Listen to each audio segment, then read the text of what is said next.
Hello, I am Neeta Sharma from Brain League Learning.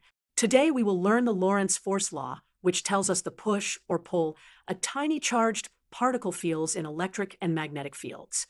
The formula looks like this.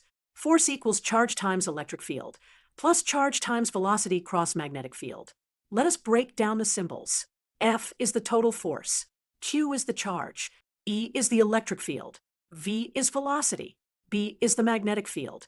The cross product means the magnetic force is sideways. First, the electric part. A positive charge feels a force along the electric field, even if it is not moving. The field pushes straight in the field direction. Now, the magnetic part. The magnetic force only acts when the charge is moving.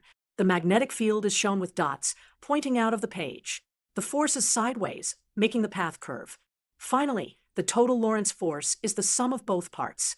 Electric force plus magnetic force gives the total push on the particle. Why is this important? It explains how electric motors spin, how old televisions steered electrons, and how the northern lights form when charged particles from the sun move through Earth's magnetic field. That is the Lorentz Force Law, explained step by step. Thank you for learning with Brain League Learning.